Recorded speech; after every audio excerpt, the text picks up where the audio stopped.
दोस्तों, सावन का महीना शिव भक्तों के लिए प्यार की सौगात लेकर आता है। यही वो महीना है जिसे हम प्यार का महीना भी कहते हैं। साथ ही साथ शिव भक्त बड़ी जोरों शोरों के साथ सावन के महीने का बड़ी ही बेसब्री से इंतजार करते हैं। सावन में भगवान शिव धरती पर आकर अपने हर भक्त के घर में वास करते हैं और उनकी सच्ची भक्ति से धन धान्य करते हैं। सावन का हर एक दिन बहुत ही शुभ माना जाता है। हर दिन पवित्र होता है। हर दिन भगवान शिव की पूजा की जाती है। लेकिन सोमवार के व्रत की बात ही कुछ और होती है। दोस्तों, सच्चे दिल से लिखें हर हर महादेव ओम नमः शिवाय और हमारे चैनल को सब्सक्राइब करके इस बेल आइकन को जरूर दबाइएगा। दोस्तों, अब जानते हैं सावन के इस पवित्र महीने में कितने सोमवार पड़ेंगे और आपको कितने व्रत रखने हैं। आइए जानते हैं। सावन का पहला सोमवार व्रत 18 जुलाई दिन सोमवार है। दूसरा सोमवार व्रत 25 जुलाई। सावन का तीसरा सोमवार व्रत 1 अगस्त। सावन का पवित्र चौथा व्रत 8 अगस्त के दिन पड़ेगा। दोस्तों, ऐसे में कुल मिलाकर 4 सोमवार पड़ेंगे और अंत में 12 अगस्त यानी शुक्रवार के दिन सावन समाप्त हो जाएंगे। दोस्तों, ऐसे में हम जानते हैं सावन के इस पवित्र महीने में कौन सी गलती नहीं करनी चाहिए जिससे कि शिव नाराज ना हो। और सावन व्रत में ये फल तो कभी मत खाना, नहीं तो भगवान भोले बाबा आपसे क्रोधित हो सकते हैं। आपका व्रत टूट सकता है। आइए जानते हैं कुछ ऐसी सावधानियां जिसे भूल कर भी नहीं चाहिए। दोस्तों, नंबर 1, शास्त्रों में कहा गया है कि व्रतधारी को उधार मांगकर फल आदि नहीं खाना चाहिए। इससे पाप लगता है और व्रत अधूरा रह जाता है। सोमवार का व्रत हो या कोई भी व्रत क्यों न हो, पड़ोसियों से मांगकर भी व्रत आदि में फल वगैरह नहीं खाना चाहिए। व्रत में उधार मांगकर खाने से व्यक्ति का व्रत झूठा हो जाता है। ईश्वर की शरण में आने पर व्यक्ति को झूठ नहीं बोलना चाहिए, कर्ज नहीं लेना चाहिए, चुगली आदि नहीं करना चाहिए, उधार मांगकर भी नहीं खाना चाहिए। अगर आपको कोई अपनी मर्जी से खाने के लिए व्रत में कुछ देता है तो उसे आप खा सकते हैं, लेकिन व्रत में कम से कम उधार मांगकर फल आदि नहीं खाना चाहिए। इससे पाप लगता है और व्यक्ति की पवित्रता भंग हो जाती है। दोस्तों, नंबर 2, सोमवार का व्रत हो या सावन का व्रत, आपको नाशपाती नहीं खाना चाहिए। दरअसल इस फल का नाम नाश यानी नाश करने वाला होता है, इसीलिए इस फल को व्रत में नहीं खाना चाहिए। व्रत आदि को छोड़कर किसी और दिन आप कभी भी खा सकते हैं, लेकिन अगर जिस दिन आपका व्रत हो उस दिन नाशपाती का सेवन नहीं करना चाहिए। भगवान को भी नाशपाती नहीं चढ़ाना चाहिए। दोस्तों, नंबर 3, कुट्टू या सिंगाड़े का आटा खाने से भी आपका व्रत टूट सकता है। आपको बता दें, लंबे समय से रखा हुआ आटा आपका व्रत भंग कर सकता है। दरअसल पुराने आटे में घुन आदि कीड़े वगैरह पड़ जाते हैं जो ठीक तरह से दिखाई भी नहीं देते। ऐसा आटा खाने पर दरअसल आप मांस का सेवन करते हैं और व्रत में कीड़े खाना घोर पाप के बराबर माना गया है और आपका व्रत भी भंग हो जाता है। व्रत में ताजी आटा खाना चाहिए। लंबे समय से रखे हुए आटे में कीड़े पड़ जाते हैं, ऐसा कभी ना करें। व्रत हमेशा शुद्धता में ही रखना चाहिए। सावन का महीना बड़ा ही पवित्र महीना माना गया है, इसीलिए ये 5 चीजें भगवान शंकर के पास कभी न रखें। तो चलिए जानते हैं। दोस्तों, नंबर 1, जहाँ रखा हो शिवलिंग या महादेव की कोई भी प्रतिमा तो वहाँ पर भूल कर भी चप्पल जूते लेकर नहीं जाना चाहिए। जरा सोचिए, जब आपके कमरे में कोई चप्पल लेकर प्रवेश करता है तो आपको कितना क्रोध आता है। इसी कारण महादेव भी आपसे नाराज हो जाते हैं और आपको मिलने वाला फल नष्ट हो जाता है। ऐसे में मंदिर में नंगे पांव ही प्रवेश करना चाहिए, क्योंकि चमड़े की चप्पल हमेशा अशुद्ध रहती है। इससे देव शक्ति नाराज होती है। दोस्तों, नंबर 2, अक्सर महिलाओं को मासिक धर्म आ जाता है और वो बिना किसी को बताए पूजा पाठ कर लेती हैं, जो कि शास्त्रों में वर्जित माना गया है।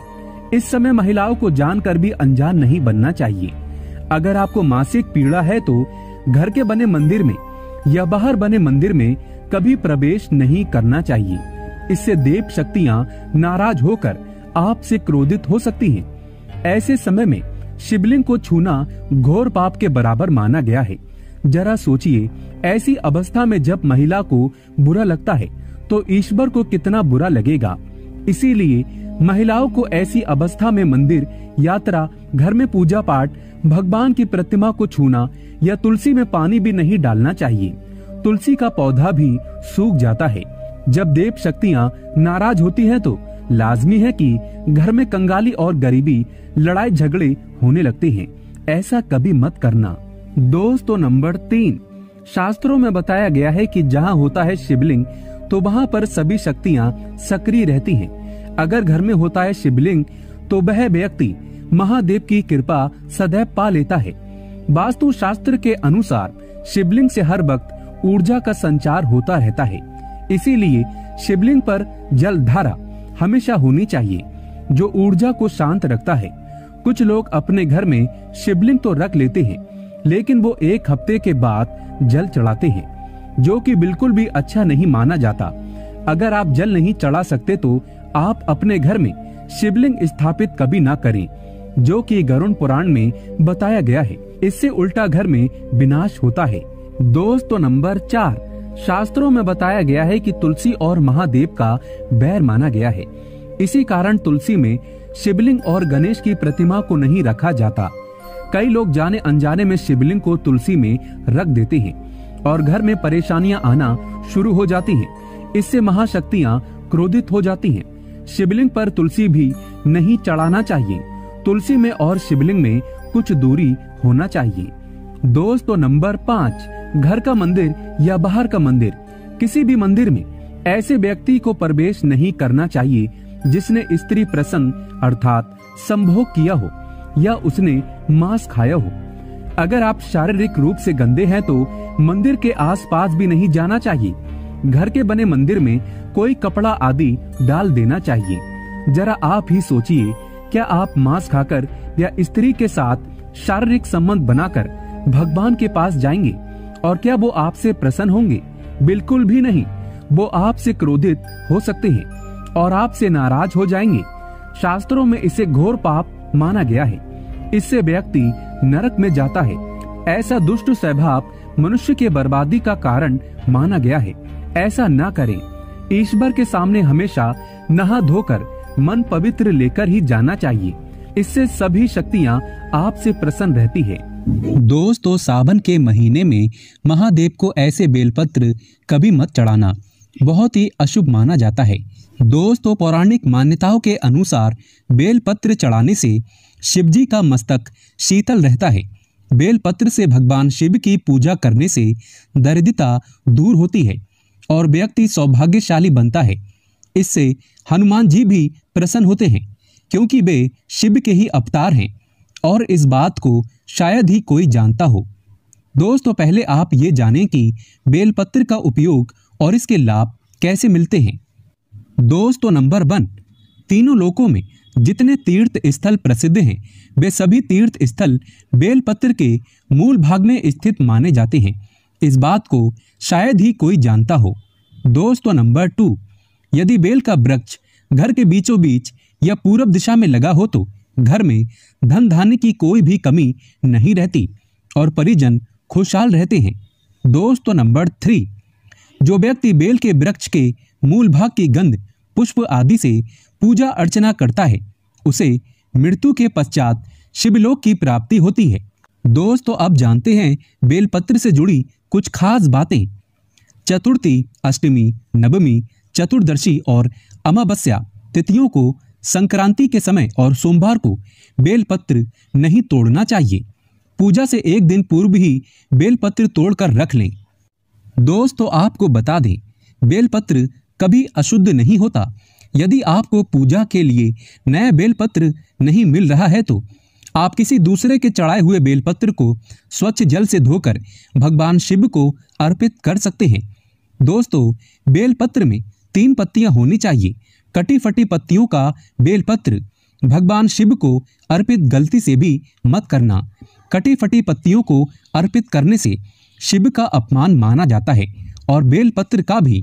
इसीलिए बेलपत्र की पत्तियां एकदम साफ होनी चाहिए।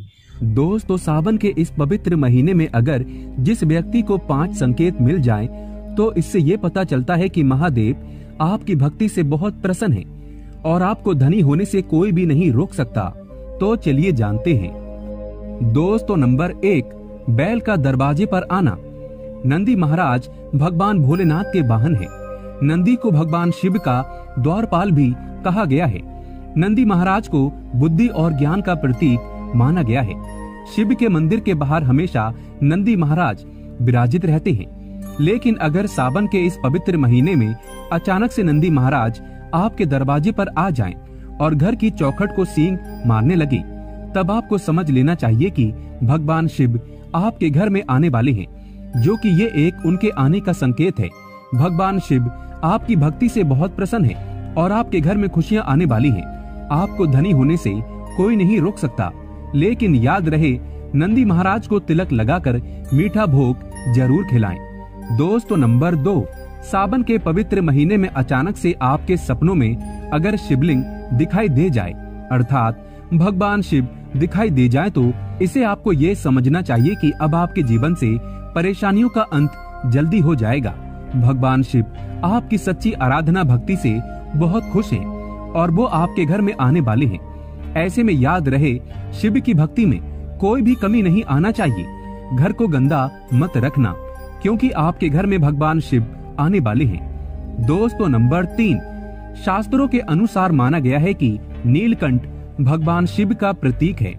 अगर आपके घर में सावन के महीने में नीलकंठ छत पर आकर बैठ जाए, तो उसे भूल कर भी मत भगाना, क्योंकि ये भगवान शिव का प्रतीक माना गया है। ऐसे में आपको खुश होना चाहिए, क्योंकि भगवान शिव आपकी भक्ति से बहुत खुश हैं। शास्त्रों में बताया गया है कि नीलकंठ अगर मनुष्य के घर पर आकर बैठ जाए, तो साक्षात घर में महाशिव के आने के संकेत माने गए हैं। अब आपके बुरे दिन जाने वाले हैं। कहते हैं, श्री राम ने इस पक्षी के दर्शन करने के बाद ही रावण पर विजय प्राप्त की थी। दोस्तों, नंबर 4, सावन के पवित्र महीने में अचानक से घर में काला सांप निकल आए तो बहुत ही शुभ माना गया है। इसे बिल्कुल भी ना मारें। ये भगवान शिव के आने का संकेत है। जिनकी भक्ति से महादेव प्रसन्न होते हैं, तब महादेव किसी खास अवसर पर ही अपने दर्शन देते हैं। सावन का महीना बहुत ही पवित्र महीना माना गया है। यही वो महीना है जिसमें भगवान शिव धरती पर आते हैं और उसी घर में अपना वास बना लेते हैं जो सच्चा भक्त होता हो। सपनों में किसी मंदिर में नाग नागिन का जोड़ा देखना बहुत ही शुभ माना गया है। ये घर में शिव के आने के संकेत हैं। अब आपको खुश होने की जरूरत है। दोस्तों, नंबर 5, सावन के शुभ अवसर पर सोमवार के दिन डमरू की आवाज, घंटियों की आवाज सुनाई दे जाए तो ये अत्यंत शुभ माना गया है। इसका अर्थ ये है कि भगवान भोलेनाथ आपसे प्रसन्न है और जल्दी आपके घर और जीवन में प्रवेश करने वाले हैं, जिससे आपका आर्थिक संकट दूर होकर जीवन में सुख समृद्धि आने वाली है। महादेव आपसे बहुत खुश हैं। दोस्तों, महादेव की कृपा पाने के लिए एक बार भगवान शिव का जयकारा अवश्य लगाएं। हर हर महादेव, ओम नमः शिवाय। एक लाइक तो बनता है।